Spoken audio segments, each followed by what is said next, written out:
그리고 요즘에 네. 또 그 비트코인의 미래를 얘기할 때 네. 비트코인 그 자체보다는 네. 자체도 얘기하긴 하지만 뭐 NFT다, 메타버스다, 뭐 웹 3.0이다 되게 네. 많잖아요. 그런 거는 좀 어떻게 연결해서 봐야 되는 거예요? 일단은 웹 3.0은 2017년 제가 투자했을 때도 있었어요. 아, 그 그랬어요? 얘기가 있었어요. 야, 그랬기 때문에 야, 그렇구나, 이게. 그때도 솔직히 웹 3.0 관련해서 무슨 코인 뭐 어떤 코인이 뭐 관련 메신저 관련된 거고 뭐가 뭐 관련된 거고 막 이런 게 있었어요. 그때도. 와, 진짜 얼리 어답터 하셨나봐요. 얼리 어답터가 아니라 그때 코인 투자했던 분들은 다 알고 계실 다 알고 거예요. 있어요. 지금 제가 얘기하는 거는 진짜 말 그대로 이제 여기도 사람들이 되게 좀 약간 무시하는 경향이 있어요. 별거 없다고 하는데 나름 종목도 다 나눠져 있고요. 섹터도 있고 막 이런 게 있기 때문에 저는 메타버스 NFT 웹 3.0 좋게는 보거든요. 근데 저는 솔직히 말하면 약간 조심은 해야 된다고 생각을 해요. 공부는, 그러니까 제가 항상 투자를 권하지는 않지만 항상 하는 얘기가 블록체인에 대해서 공부를 하고 비트코인에 대해서 공부는 해라고.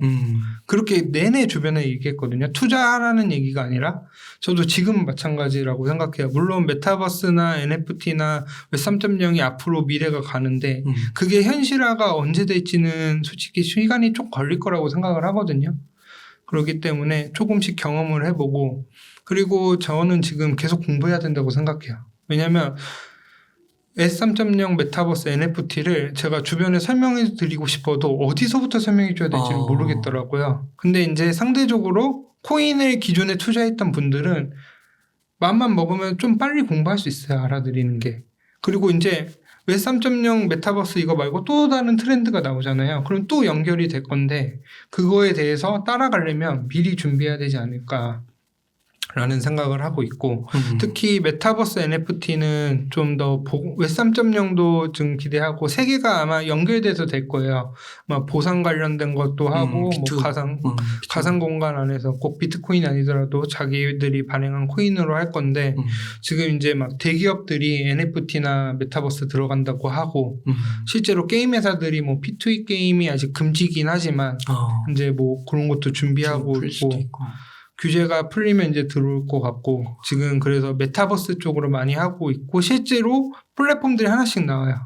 아까 제가 그 하나 보여드렸잖아요. 그러니까 메타버스. 그 점심 먹고 그 보여주신 거, 네. 그 농협 네, 프로젝트. 농협 그 독덕버스 그 저는 클로즈 베타로 이렇게 한번 하고 있는데 그러니까 그거를 돈 벌려고 하는 게 아니라 그냥 재밌어서 체험을 해봐야 돼요. 너무 신기하더라고요. 이게 그냥 책으로 보는 거랑 직접 해보는 거랑 달라요. 맞아요. 그렇기 때문에 저는 항상 해보고 아까도 제가 웅달님한테도 네.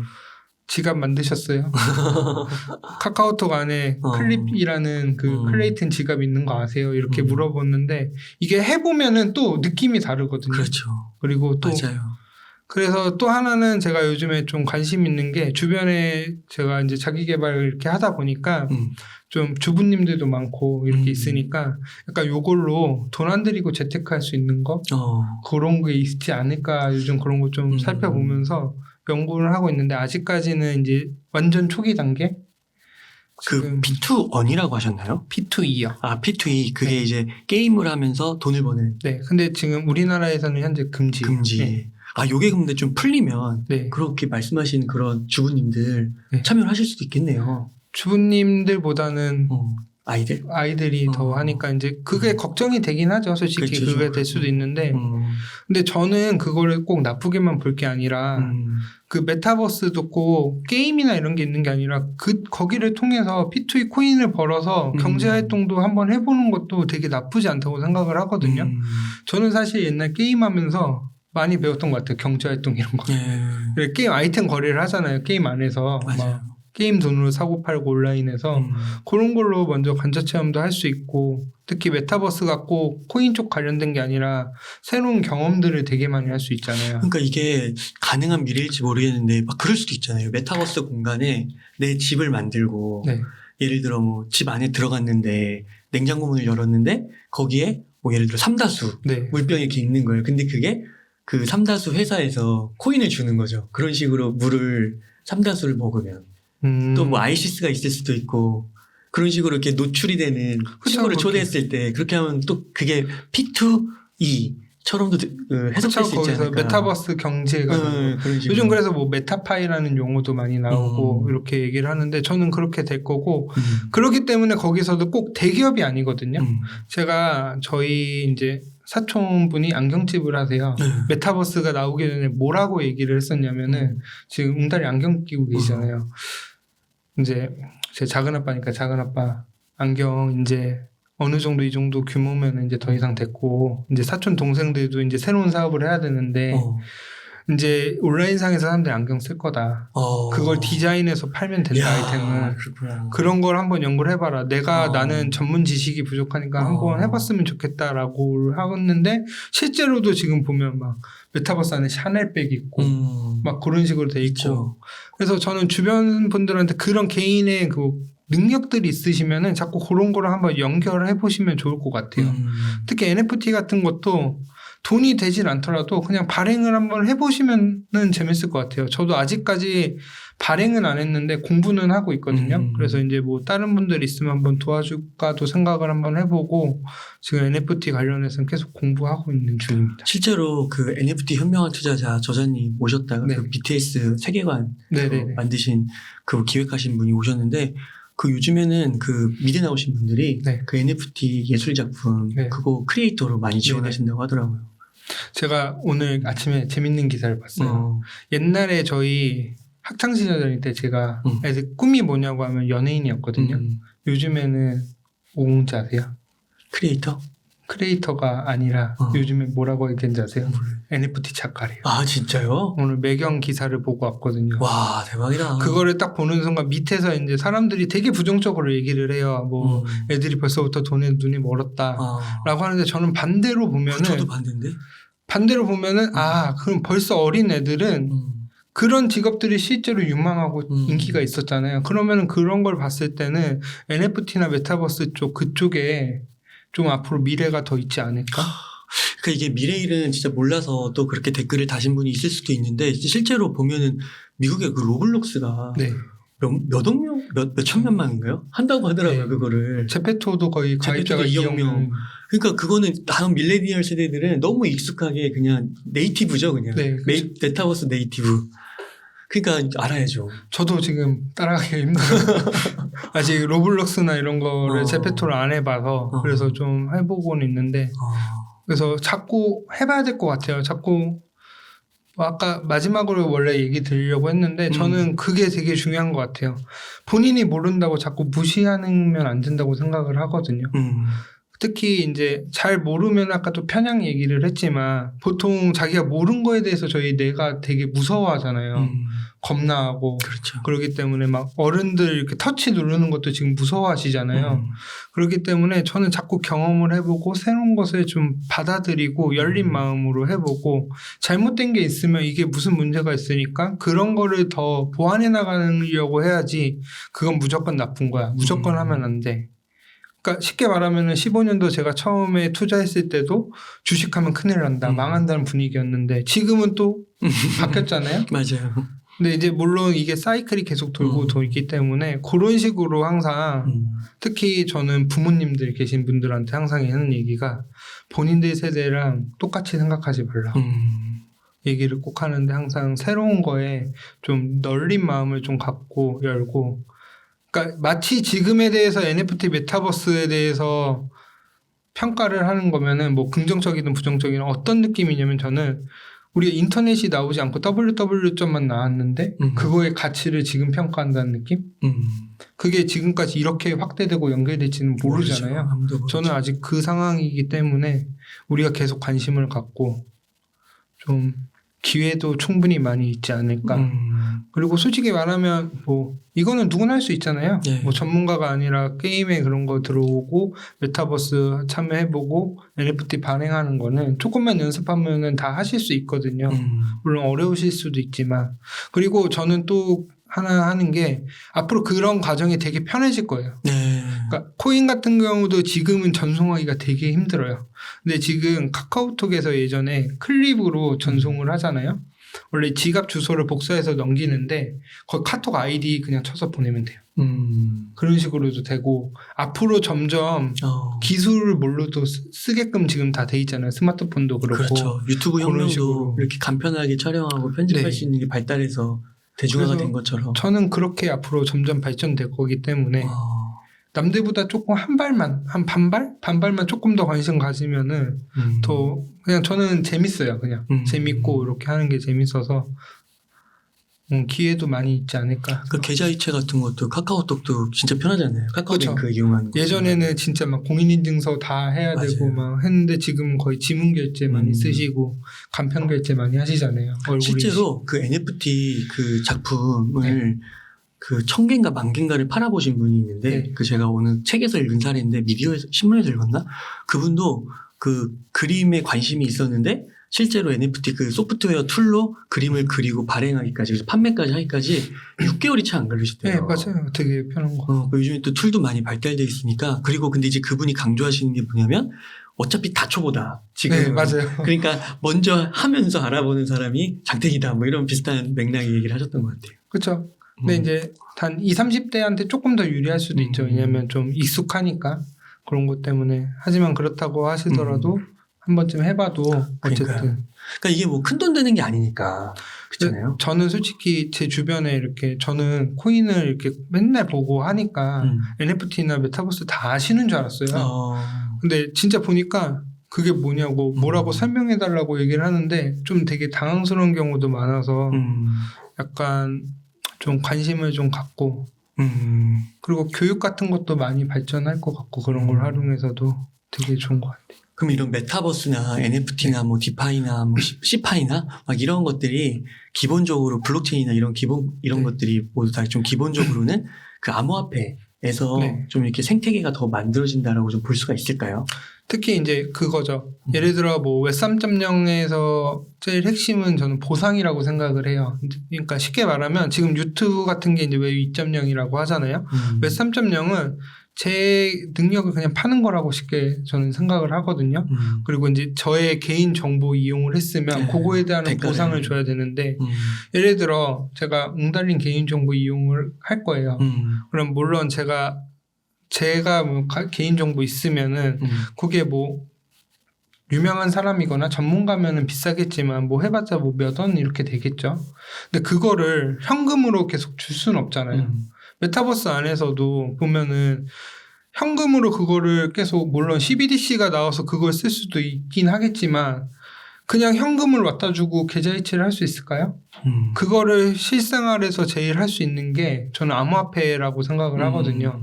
그렇기 때문에 그런 보상을 주기 위해서는 꼭 그게 필요하다고 생각을 하고 있습니다. 이제 글로벌로 가면 또 막 환전하고 환율 막 이런 거 보면서 할 수가 없죠. 환율도 있고 실제로 그건 있어요. 솔직히 말하면 우리나라 원화를 그 사람들한테 돈을 줄 수가 없잖아요. 줄 수가 없죠. 줄 수가 있는 경우도 있고 뭐 수수료도 많이 들고 하는데 코인 같은 거는 그런 게 없잖아요.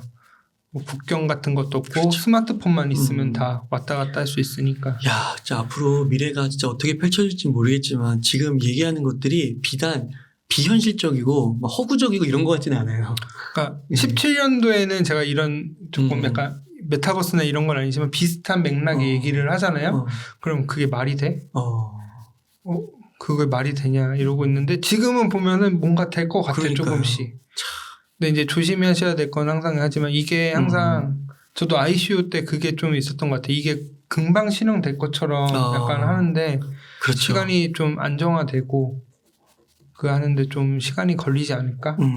라는 생각은 좀 하고 있어요. 그러면은요, 석헌님 이게 그 말씀하신 것처럼 조심해야 될 부분도 분명히 있잖아요. 그러면은 그리고 또 저희가 이야기를 좀 시작한 게 암호화폐 투자부터 좀 이야기를 했잖아요. 실제로 이제 이 방송을 들으시고 뭐 한 여윳돈이 한 1,000만 원 있는 거예요. 그래서 암호화폐 투자 한번 해봐야겠다. 그런 분들이 좀 어떻게 좀 조심스럽게 접근하면 좋을지. 저는 아까도 얘기했지만 저는 올해 키워드를 제가 이제 자기 개발하다 보니까 올해 목표 이런 단어 하나를 쓰라고 한번 해봤는데 전 거기에 씨앗이라고 썼어요. 씨앗? 씨앗. 그 저희 씨 뿌릴 때 그 씨앗. 네네. 그 농사 지을 때 그 씨앗.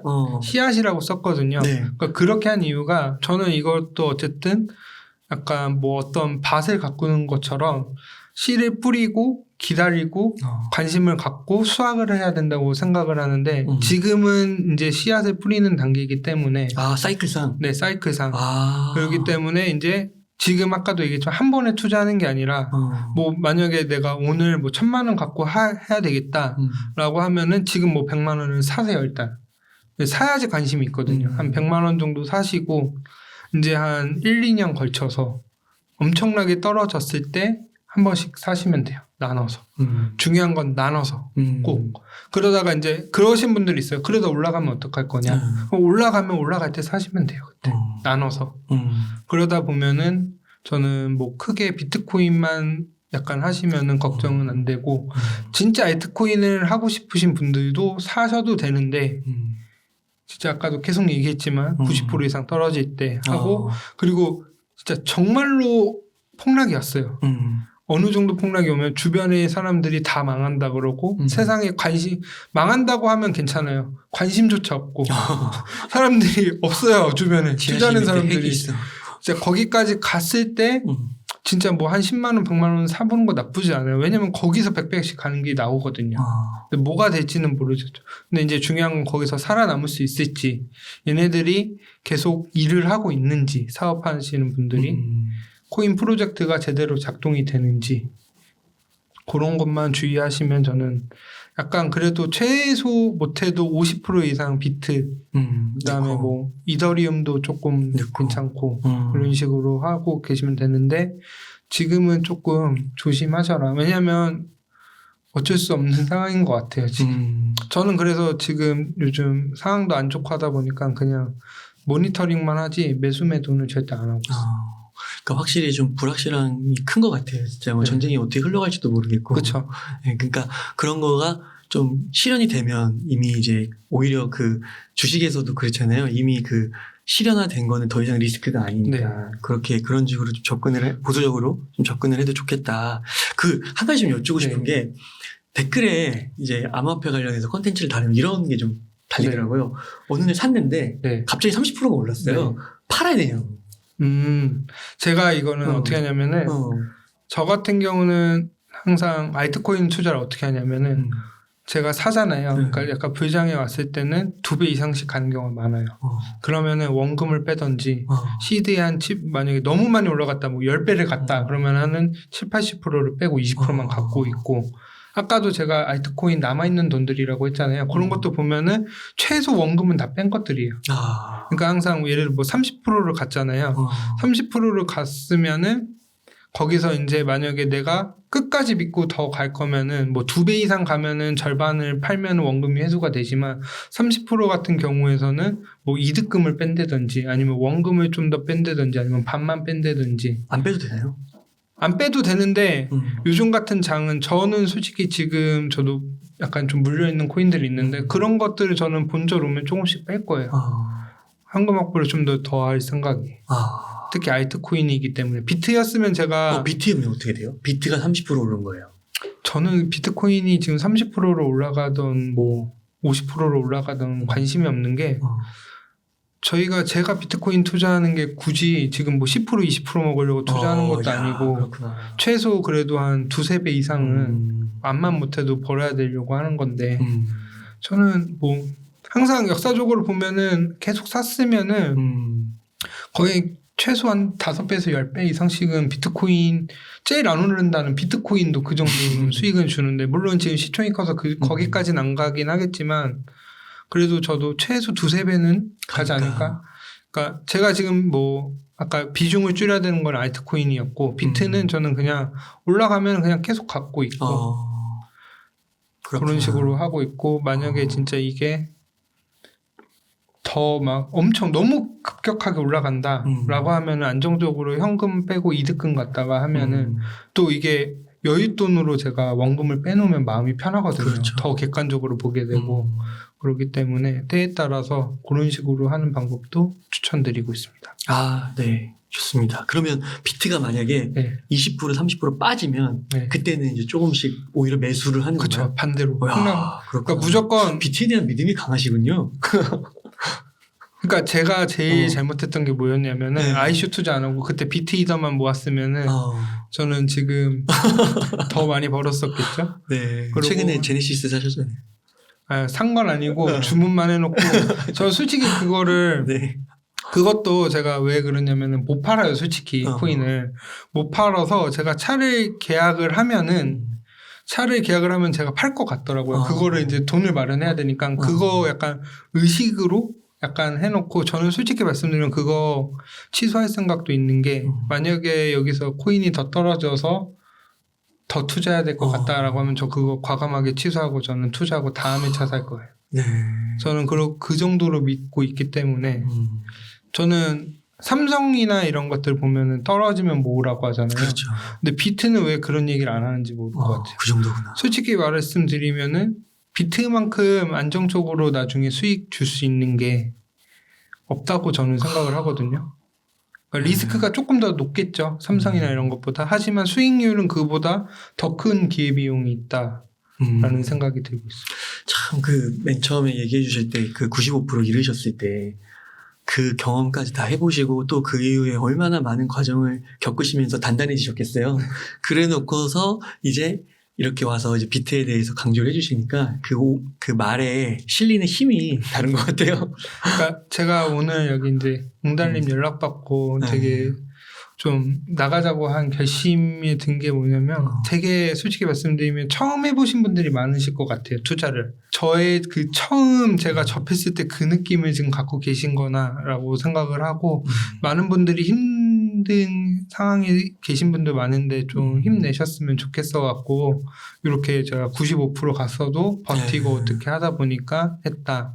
그렇기 때문에 좀 포기하지 마시고 이렇게 꾸준히 하셨으면 좋겠습니다. 나중에 혹시 좀 기회가 되시면 책 한번 에세이 서적 한번 책 웅달님께서 예전에 한번 책 쓰라고 하셨는데 항상 하다가 이런 내용들 가지고 한번 열심히 한번 써보고 저도 한번 새로운 거 도전 한번 해보고 싶긴 하네요.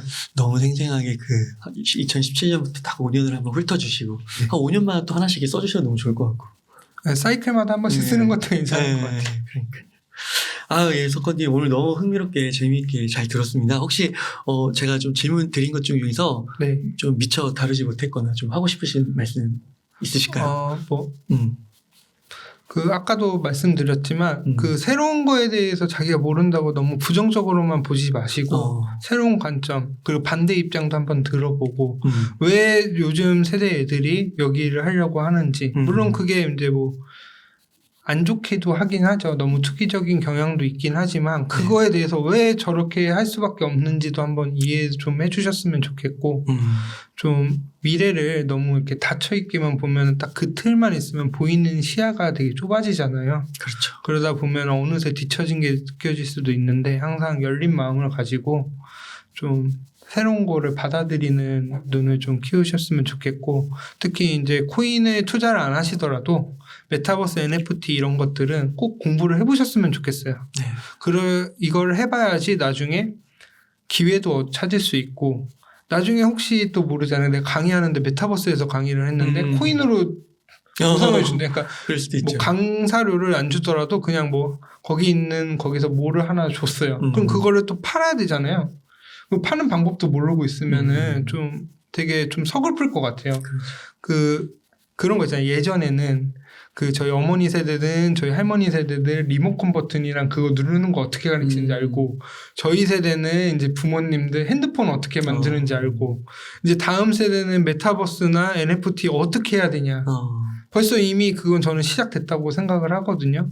그리고 하루하루가 매일매일 바뀌는 것 같아요. 정말. 여기 있다 보면은 그렇기 때문에 오히려 저는 이런 걸 더 보다 보니까 저를 좀 더 자기 개발하는데 더 해야 되겠다는 생각도 많이 들기 때문에 좀 그런 데 관심을 많이 가지셨으면 좋겠습니다. 네.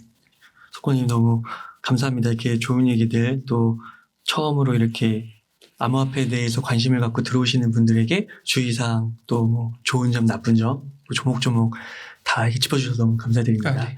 그러면 석권님 오늘 한 요 정도에서 마무리해도 될까요? 네. 예. 이렇게 해서 암호화폐 5년 투자자 만으로 5년이고 만으로 6년째입니다. 6년 차 투자자 장석훈님과 이야기를 나눠봤습니다. 오랜 시간 동안 유익한 인사이트 많이 나눠주셔서 감사의 말씀드립니다. 오늘 고생 많으셨습니다. 네, 감사합니다.